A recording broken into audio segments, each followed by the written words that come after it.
Okay, looks like we're live, ready to go. So, thanks everyone for coming. I don't know if you heard, but Andy had a last minute, something came up, so I'll be running the meeting today. We'll go around first of all and do introductions. And so if you could tell me your name, if you're on the board or a guest, and then where you are, where you are physically located today. So we'll start. I'm Patty Hoke Meluish, Environmental and Storm Service Manager for the City of Battle Creek, and I'm here at the Department of Public Works in Battle Creek.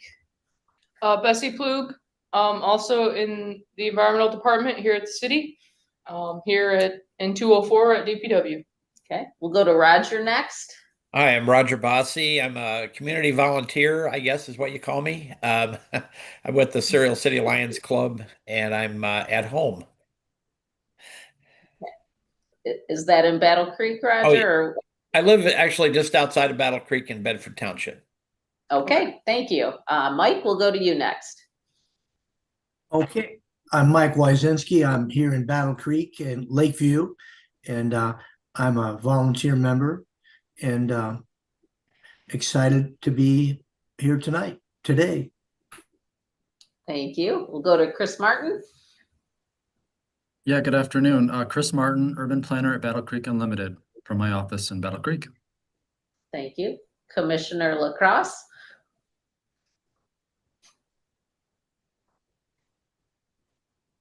I'm sorry, I'm having technical difficulties.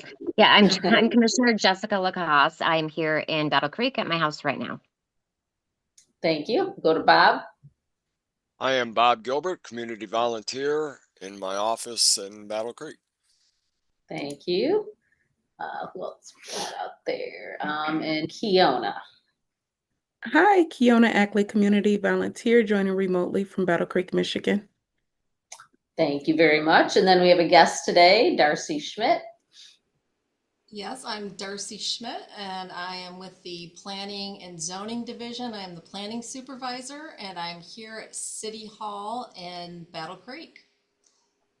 All right, thank you very much. I think we have a quorum. Is that correct, Dusty? Okay. All right, and we'll just do a quick approval of the minutes from August 25th.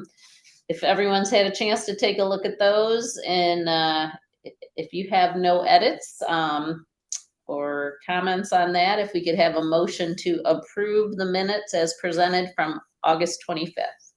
I, Kiona, motion to approve the minutes from August 25th, 2025. Thank you, Kiona. Do we have a second? Yeah, Roger Chris Bossi, Martin. second. Oh, yep, perfect. Sorry.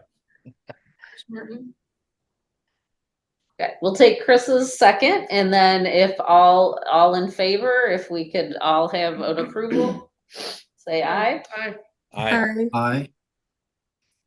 Okay, well, that is that's the official stuff. Well, we invited Darcy Schmidt here today to just talk about, so a large part of our sustainability plan is, well, one of the chapters is land use.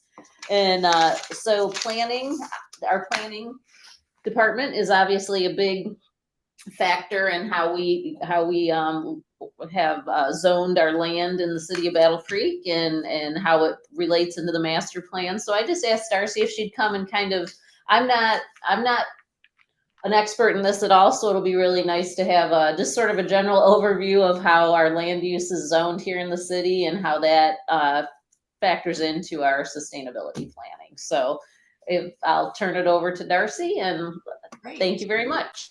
Well, I appreciate you having me here today. I'm very passionate about planning and land use, so I put together just a quick presentation to give you an overview, and then I would like to speak to things specifically that you're interested in.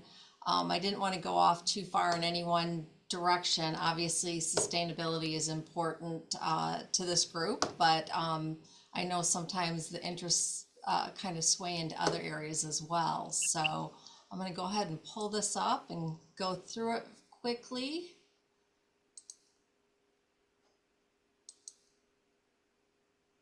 Can everyone see my screen? Yes, I can. Yes.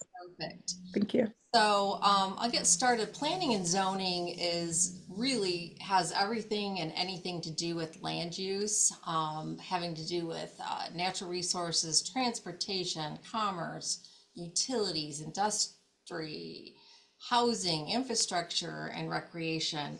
All of these are important to how we utilize our land and how we make it good for the citizens and make it economically wealthy or feasible for the community to stay viable. My division actually is made up of 5 employees. Myself, planning supervisor, planning and zoning administrator, planner, and cannabis coordinator and administrative assistant. We all work together quite closely with the Department of Public Works, with the clerk's office, with the assessing office. All of these areas have really close relations to what we do. And all of the projects that come into the city usually relate to one of these departments. For the long range planning, any master plan, the city master plan, parks and recreation plan, non-motorized plan, corridor plans, capital improvement plans, and downtown development plans, those documents are all very a big part of any project that comes into the city. We look at all of these plans to make sure that as we're looking at a project, that it fits into any or all of these plans depending on where it's located. So it's important for us to be familiar with these plans and continue to meet all the requirements of these plans as we go forward. Short-term planning, this has anything to do with zoning ordinance amendments to make our zoning code more clear, to make it easier and more appealing to develop in the city of Battle Creek where it is desired. Site plan review, anytime any development comes to the city, at a minimum, they would have to go through a site plan review with staff administratively. If there is a special use permit, they will also go to the Planning Commission and the City Commission for final determination and approval or denial. And also, anytime a property is rezoned to a different type of zoning classification, the approval process would go through the Planning Commission and then go to the City Commission for final approval. So the Planning Commission is advisory to the City Commission when any of these plans go forward. They really make sure that all of the information they feel needs to be included in a packet is included before it goes to the City Commission. And they also will, if there's a project that comes forward and they feel like there's not enough information, they will actually postpone their recommendation to City Commission until they can get enough information where they feel they can make a recommendation to the City Commission and they have enough information to take action. Zoning use standards. Zoning use standards are pretty much are what lays out each site within each zoning district. They are different depending on what types of uses the land use is on. Like if you're doing a commercial, we want to make sure that you have, if it's neighborhood commercial, that it's in an area that is walkable to the residents.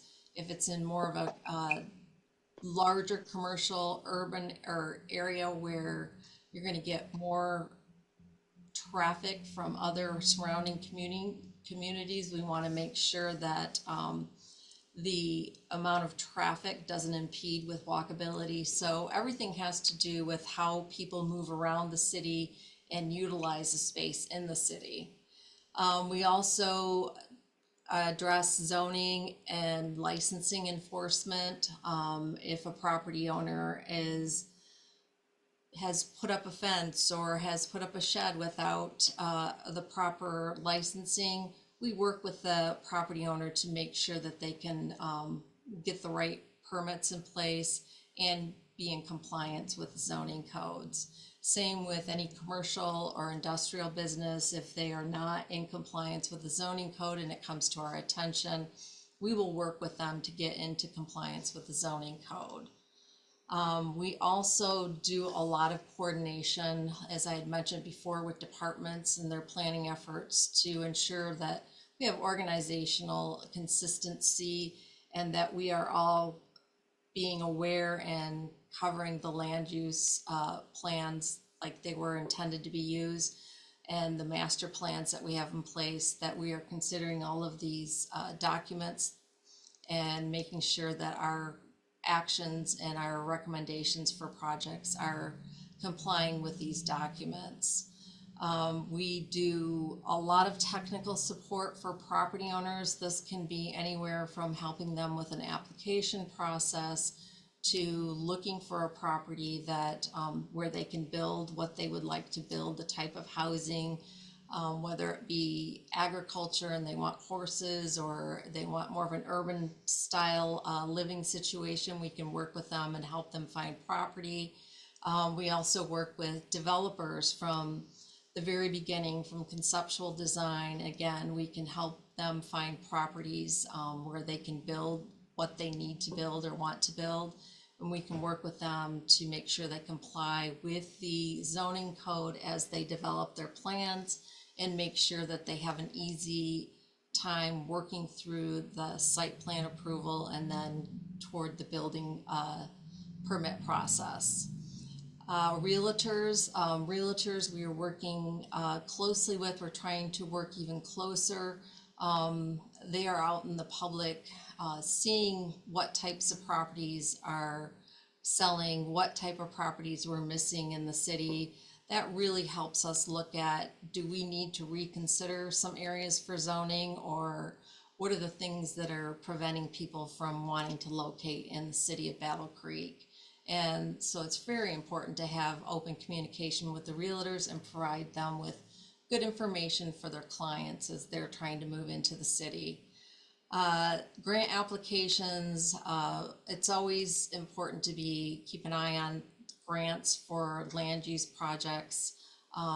We have been able to get a grant for the housing strategy plan that we're currently working on, getting input from the community. It has been very helpful. Otherwise, we would not have had the money to move forward with that plan at this time.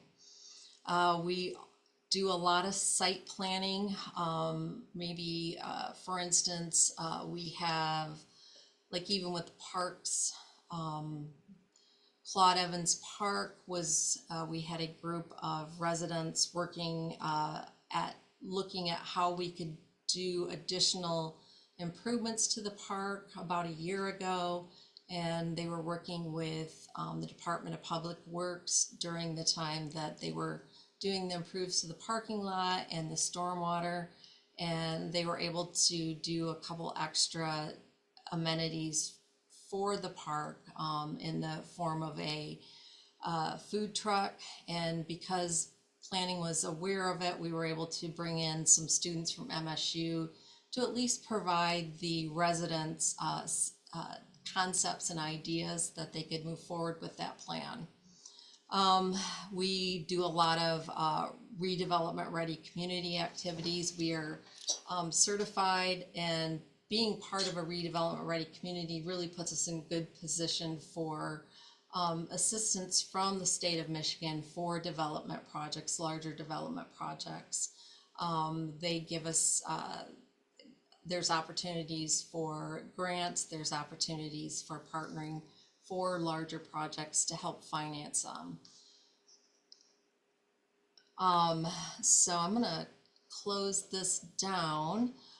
Specifically for the storm or for the sustainability, there's a lot of things that, let's see.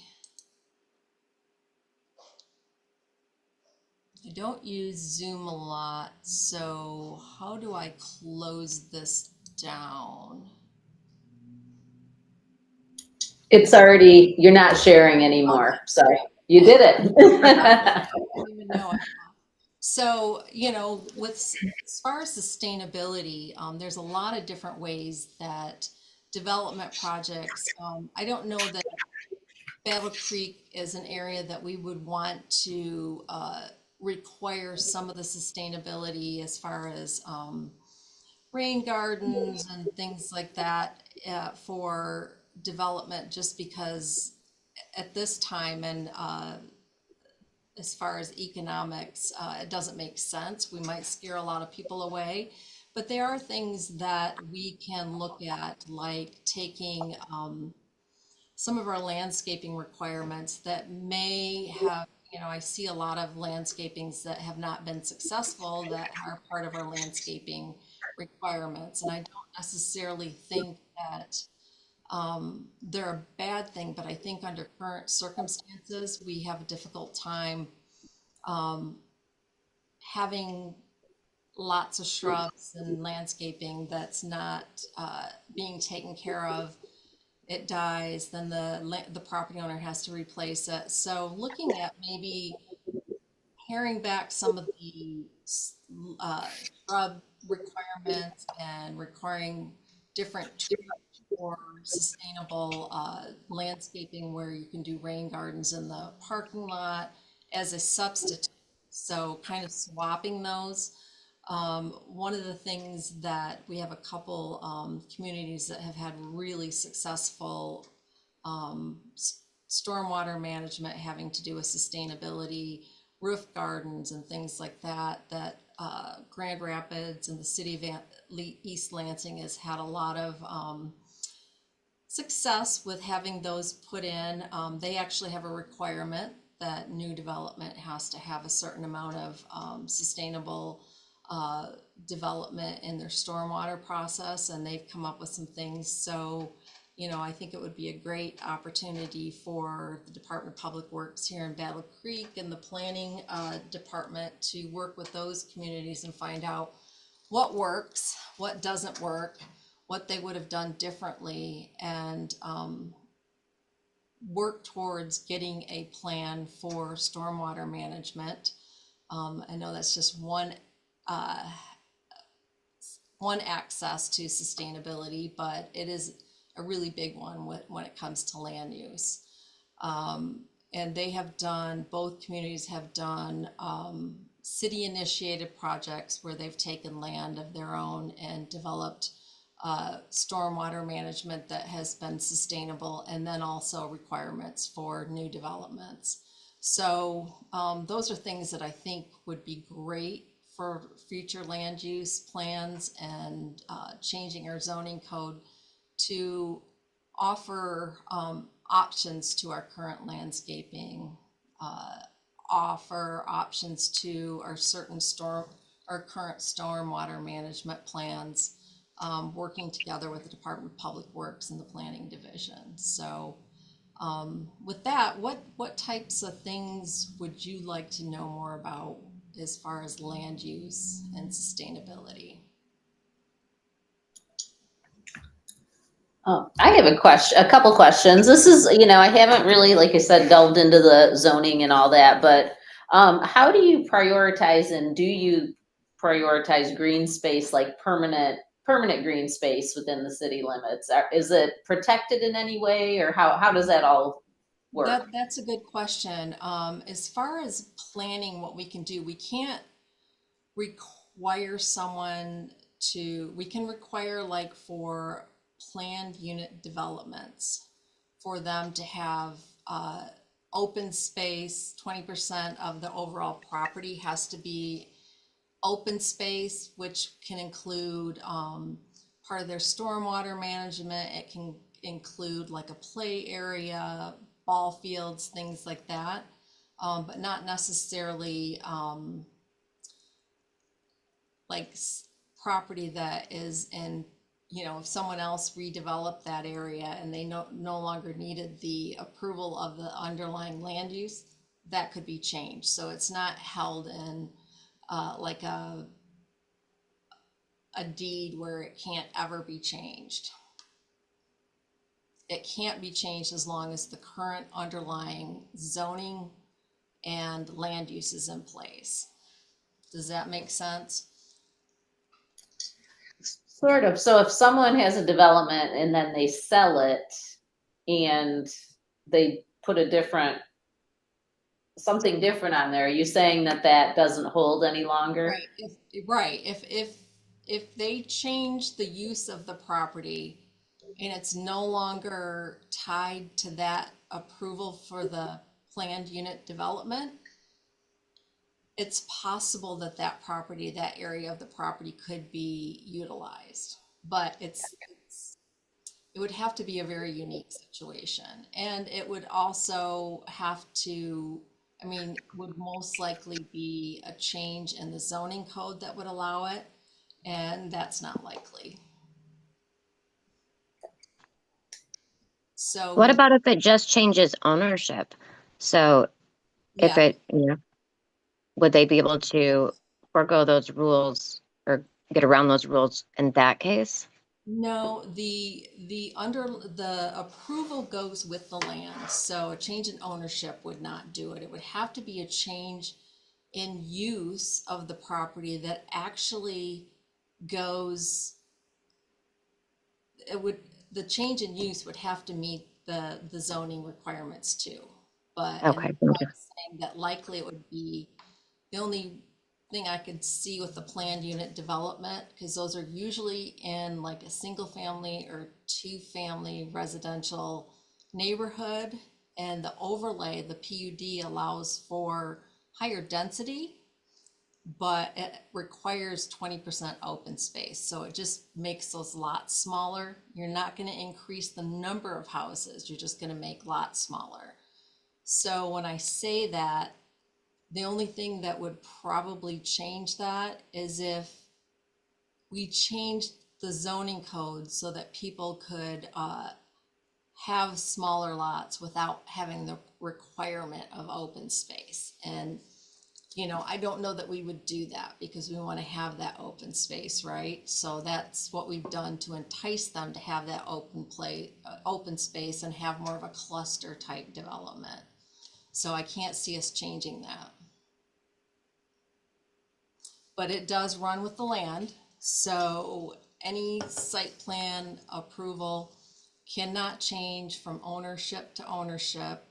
The only time that that site plan can change to not meet the original site plan is if we've loosened up the setback standards or ground coverage standards. And that has happened over time with certain sites that are very old. We've realized that certain areas can have looser requirements and where we do want more density, and then reduce where we don't want the density. And that's a lot of what we're looking at right now for housing. For instance, the Riverside golf course, we had the proposal for the industrial use, which we knew that was not probably going to be appealing to anyone. So, Right. and even with looking at it for housing, because that golf course has been there for over 100 years, we're going to be setting up a meeting with that neighborhood planning council and inviting the general public and looking at a lot of what we heard with the discussion during the rezoning application was, how do we keep some of that beautiful open space, right? And the current zoning allows you to develop that entire site with lots, bigger lots, with houses on it as it is now. Do we look at the master plan and maybe require something like a PUD where a certain amount of open space has to be kept? So those are the things that we're looking at now. And I think that makes sense. You can have smaller lots and have the same density of housing that would be allowed with the current zoning, but also require an open space that makes sense for a property like that. And maybe that's even more than the 20% that we have in the code now. So, What about, so Escanaba right now, where I'm from, has this issue where they had some land that they had set aside for future park use. It had been, kind of known that that was going to be the, what they would use it for, a couple decades, I believe. They just hadn't built up on it yet. People bought properties based on this information. It was just empty behind one of the schools. And their commission just voted and changed to sell it and build on it. Do we have any areas that are set aside like that, and how would that work? you know, I'm certain we do. The only time that, and I would have to get more information about how most of the parkland was acquired. But if the parkland, a lot of parkland is acquired by grant money through the state, the federal government or the state. And under those circumstances, it's usually, you can't just sell it, right? Right. Yeah, I guess this one would have been a little more unique because it was donated by, a resident. Right. Um, And under those circumstances, if it's not protected under one of the grants, then, and if the donating party did not put a stipulation on it, then it would be up to the city to sell based on their. right. I believe they did put a stipulation that they wanted it used for that. So in that case, if it was here, I mean, we have to abide by that? We should have to. Yeah. There's usually a legal Okay. document that's put in place if Gotcha. that's the case. Yeah, they won't just say, Okay. oh, we'd like it to. Right. It must be used. And Okay. sometimes you'll see it must be used for the next 50 years as parkland. And after that, the city has the ability to, choose to Okay. sell it. And a lot of donations like that will have a deadline for having to be used for parkland, because sometimes, it's costly to keep parkland up. And if it doesn't get utilized for parkland for whatever reason, then they have the option to sell it. But they could put Okay. something in there like the property sale proceeds would have to go towards another park or something like that. Gotcha. Thank you.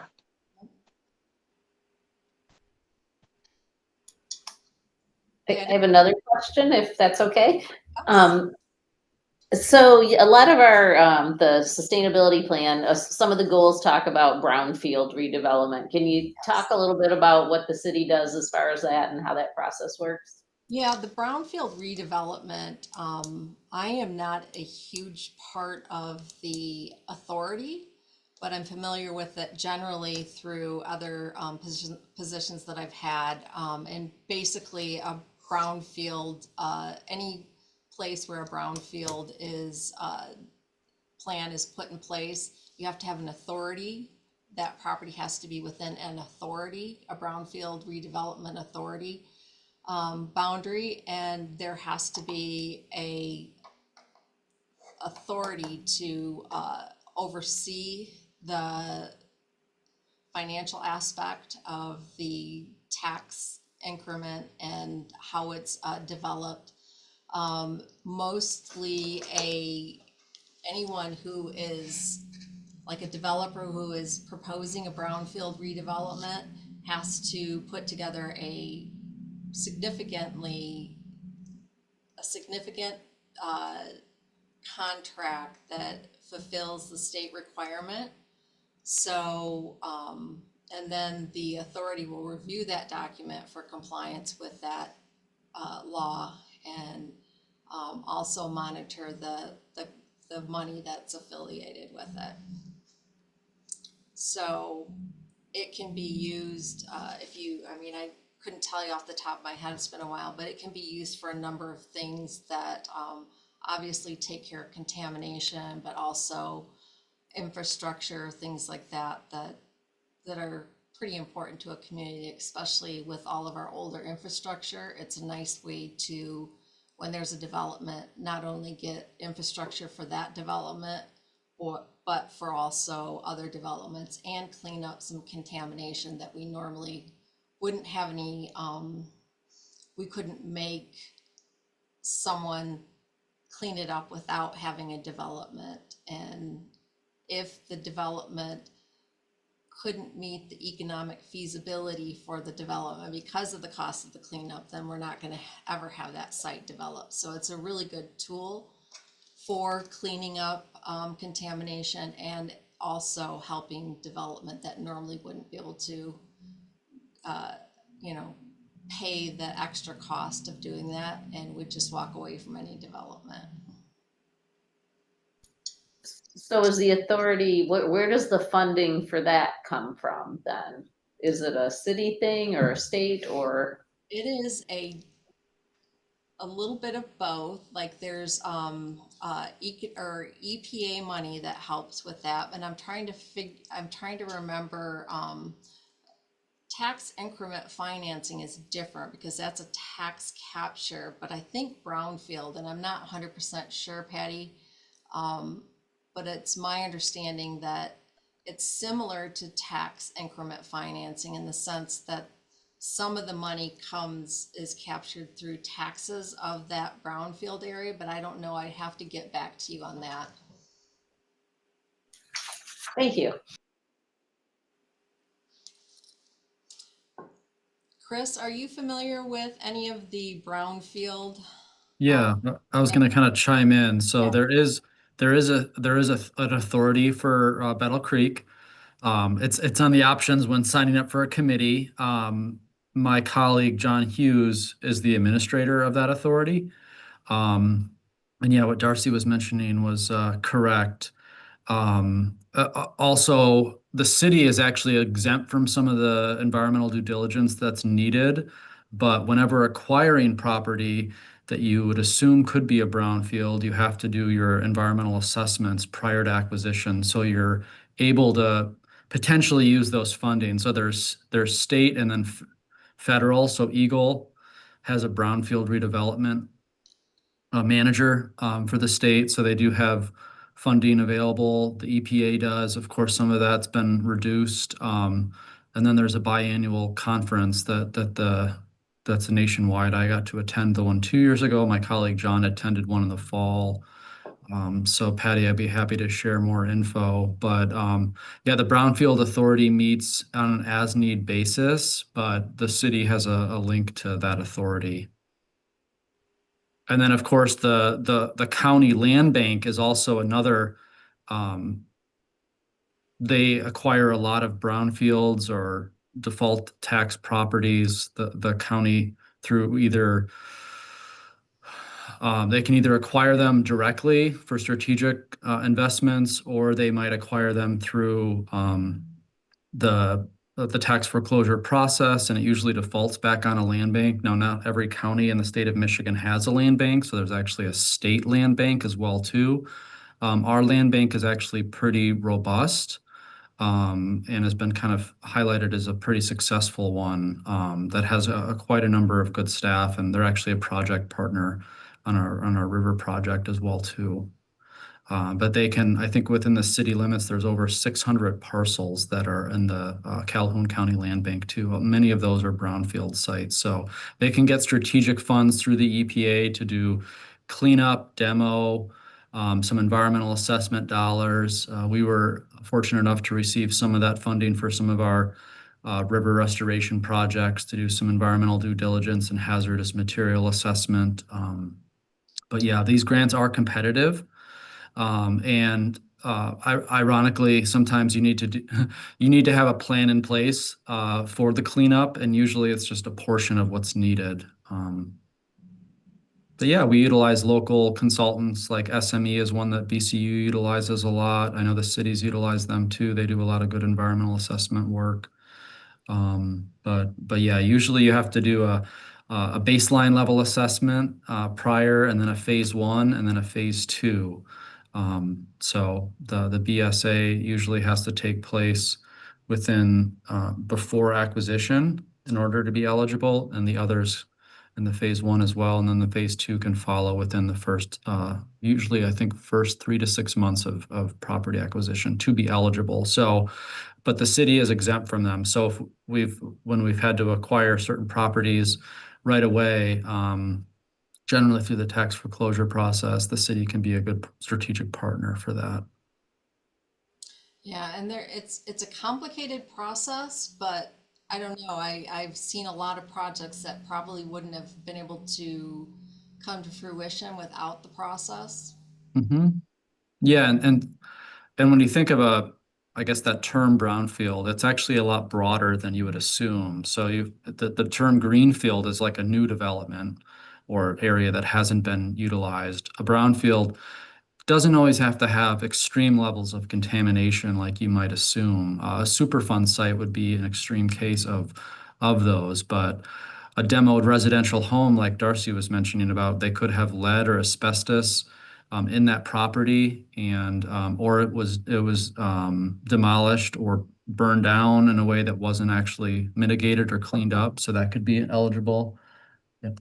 And so, and then there's, of course, like the graphics packaging paper plant that BCU took down in collaboration with a public-private partnership is a whole nother scale of environmental assessment and cleanup. So there's a big range, but yeah, everything from gas stations to dry cleaners to old businesses to residential spots kind of fall into that category.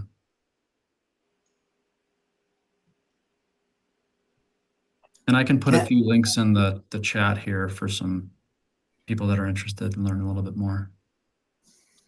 That'd be great. I had a question for a minute.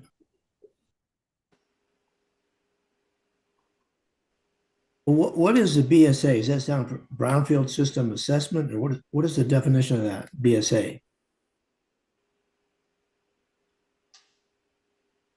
Oh, Where yeah. are you seeing that, Mike? Chris had just mentioned it. Yeah, it's Brownfield. it's generally like I believe it's like a baseline environmental assessment. Let me pull up that correct acronym though.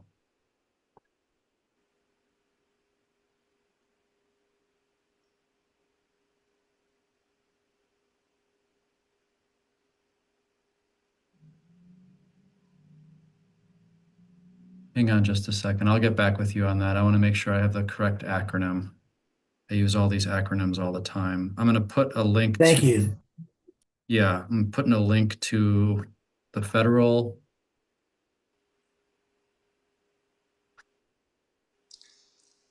One of the Patty, one of the consultants that we have for our housing strategy is well versed in brownfield and TIFA programs and how they can be utilized. I'm hoping to get more information from him in a way that we can post it on the website. It's not going to be something that someone can necessarily use to put together a plan, but it's going to be something that can guide someone who is a novice at redevelopment. And we have a lot of housing partnerships that really this is new to them, and having housing in brownfield, being allowed under brownfield redevelopment is fairly new. So we want to have a guide put together that can get them to the right people so that it would be a doable process for someone, a nonprofit organization or one of our churches that are working to get housing in the neighborhood. So hopefully that will be something we can pull together in a year. I'm actually going to apply for a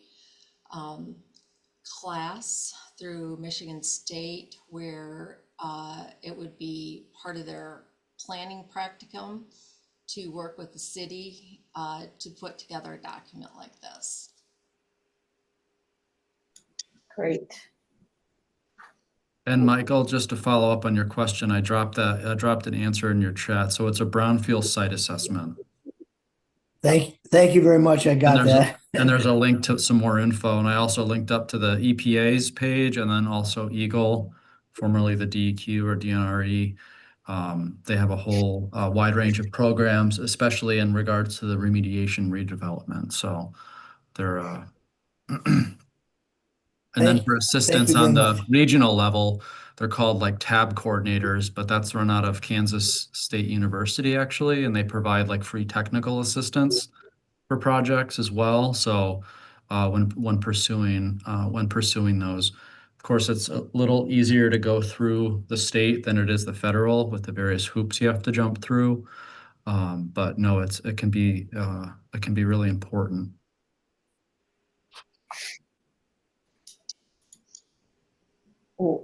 Well, does anyone have any further questions for Darcy? Hi, Darcy. This is Bob Gilbert. I just had a couple of questions. This was really interesting about this brownfield development, and I heard Chris mention that that's where environmental impact assessments would be required. But what about in, I think, Chris, you referred to it as green space development, like just say a housing developer wanted to come in and put houses in on a forested land that was not a brownfield. Are there any environmental impacts requirements in a situation like that? Unfortunately, no. There are, I think Patty had mentioned like more of a preservation. There are ways to put, I'm trying to think of the name of it, but because I've never been part of it, because it's, you have to, the city can put like on their own properties, if they've got like a big wooded area, Mhm. they can put like a preservation easement over the property that would prevent anyone from cutting a tree down to put a path or whatever through it. But property rights doesn't allow us necessarily to, we can require like a tree survey, and we could put an ordinance in place that states something like any tree over a certain caliper has to be replaced with so many number of trees. And people have, communities have done that, but without that, we really don't have any ability to stop them from clear cutting. And it's a great tool if you've got if you've got some areas that you really want to protect, especially right now. It's like we have areas of the city where we have changed them to a zoning called green, where it limits what can be done there because it's close to the river and close to wetland area and things like that. We've limited them to like a single family house, and but it still wouldn't stop people from cutting trees down if they wanted to. Hopefully people that built in that manner wouldn't want to cut trees down unless they had to, just to put a house in, but it wouldn't stop them. Well, you gave the example of I think you said the city could put an ordinance to say, limit some usage of the land. And I wasn't just thinking of like cutting trees down. I was thinking more of like an environmental impact statement where, yeah, you could cut down some trees, but a general assessment on the biodiversity of that area or water quality or something like that in a more generalized sort of environmental assessment would be looking at what is the larger impact to the land? How does it change the flow of water? Does the city deal with anything like that? Or So, through land use, through zoning, we do not have anything okay, that would require them to do an environmental okay, assessment. We do have, through the Department of Public Works, they have to do water, stormwater management, mhm, things like that. So, and they can't have any water from their development drain off into other properties. So in a sense, we have a little bit built in, but not necessarily how it would impact trees or, you know, oftentimes if you have a change in water flow and it creates a wet area, it's basically going to kill those trees. We've seen that in different areas of woodlands over time where there's been, because of development over time, watershed has changed directions, or not changed directions, but shifted. And there's wooded areas where trees are just dead because all of a sudden they didn't grow there to begin with for wetland areas. So they die out, and then over time, naturally, the wetland trees will start to grow up, but it takes time, but usually it'll just change environments. I had a question about, that we had a real impact with the Blue Oval plant, and I can't remember the huge amount of water that's going over to that plant. And, Patty would probably be best to answer this because this is her area, I believe. But what kind of impact does that redirection of water have on the city of Battle Creek? As far as providing water for them, or Well, what impact does it have on the city of Battle Creek to redirect that water to, Marshall? yeah, and you're talking about providing them with water, right?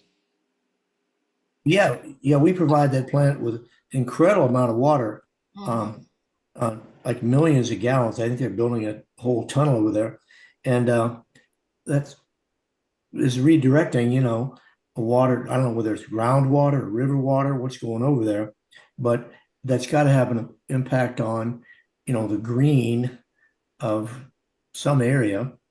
Is that, I know that would not come under the area of zoning, No. and it wouldn't come I under can that. say from a commissioner's standpoint, when we had to vote on that, I remember asking Ted about this in detail, and we had more than enough capability to provide water there and still have, we have a lot of wiggle room. So it didn't impact our ability to provide water to residents, if that's what you're asking, or future builds, things like that.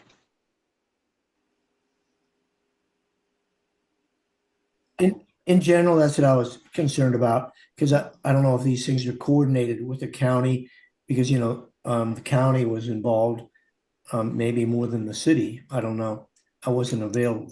I wasn't aware of that. So it's just a general question to see if zoning coordinates with, and I think he maybe answered my question. Yeah, and zoning coordinates with the Department of Public Works in that sense. It's not our specialty, but we work with them. If there's a development that's so large and of the capacity, or the type of development that would use up an enormous amount of water that isn't readily available, that would be worked out with the Department of Public Works to work with that developer to say, we can or can't have that water. Right now we have capacity for a certain percentage of it. So we could get you up and running for a year, but after that, there's no guarantee that we would have enough, capacity to do that level of, or for you to add on to the second phase until a certain point where they have the ability to actually design and develop the additional water source. And if I can chime in on that too, I believe when it's a large withdrawal like that, that the state of Michigan Eagle has groundwater models that they will rely on to see the capacity of an aquifer. So as the city, I don't think we really have a whole lot of, I mean, we can say yes or no, we want to from the infrastructure standpoint, but I think Eagle is really the determinant on how much that aquifer can supply, if I'm correct, so. Right, but the city still has to design, and if it can, the city still has to design and build the water storage and capacity to get it to a business.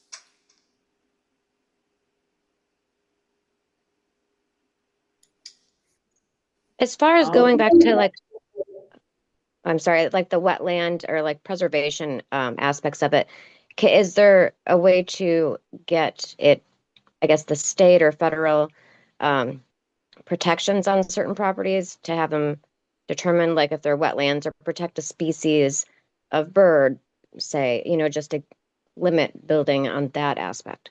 Yeah, there are already protections on wetlands of a certain size and species, certain species. There's already protections. So if those are, and for the most part, the general location of the wetlands are already marked. Anytime that you have to, or time there's development on a property that has any portion of a wetland, that has to be, if it's 2 acres or more, it has to be sent through Eagle to be reviewed. A development does. You can have local ordinances that protect smaller wetlands, and you can go through that process. It's City of East Lansing has that ordinance. Meridian Township, I know, has an ordinance, separate local ordinance. What about, I know that we had a neighbor recently that was trying to build something and they found a species of bird on their property, so then they couldn't build. So, some of these properties that we're looking at, hypothetically, we could, possibly find a bird there and limit it that way. Right, yeah, Okay. I mean, there's bats, there's owls, there's birds, there's all kinds of Okay. protected species.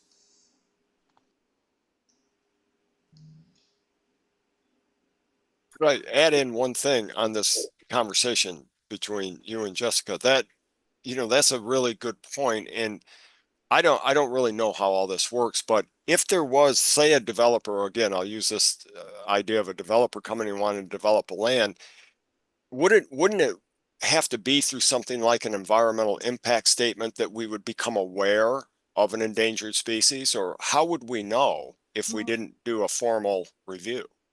That's a good question, and I'm not sure how they come about. I've usually, I think, people being aware of the species Yeah. and they're there, and usually that's the case. People will know that there's a wooded lot that has a certain bat that is, on the protected species list. I know Lansing Township, probably about 6 years ago, before a big recent development went in there, they had, someone had spotted a protective bat, and I'm not sure what kind it was, but the developer went in knowing that that was the preliminary stages. The developer went in and just clear cut a bunch of trees, which took the bats away. So, I mean, you have to be very cautious there too, because they weren't, they didn't start the official protection order. There was nothing, they could do. And it was so unfortunate because it was like overnight, it was just clear cut and it was horrible to see. Well, I appreciate the conversation along this lines. It gives us a lot to think about.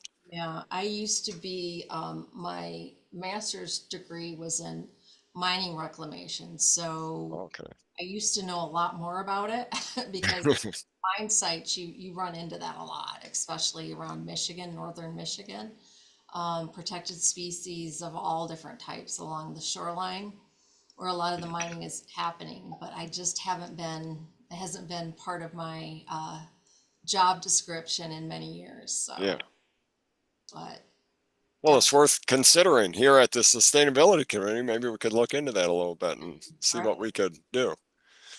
Thanks again for the conversation, though. Well, thank you. We're winding down. This was a good conversation. Thank you, Darcy, so much. And we're going to be in the process. We're at the point where we need to update our sustainability plan. And so if we can, I think we'll probably be chatting with you and your department as we go forward on the land use chapter of that. If you would be willing to help us out with that a little bit, that would be great. Absolutely. I would love that. Great. And we just have a couple more minutes, so I'll just give you a really quick recap.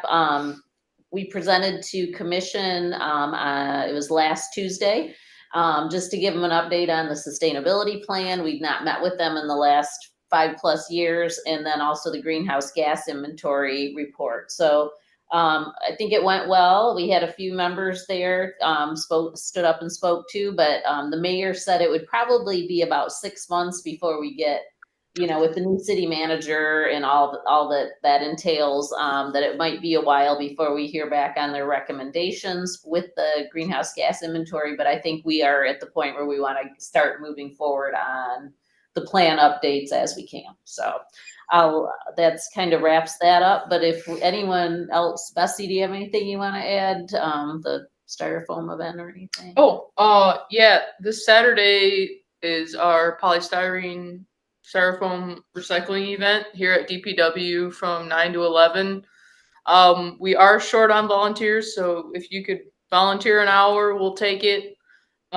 It's going to be cold, but I'm sure we're going to expect a normal amount of traffic flow. So come join us if you have some extra styrofoam.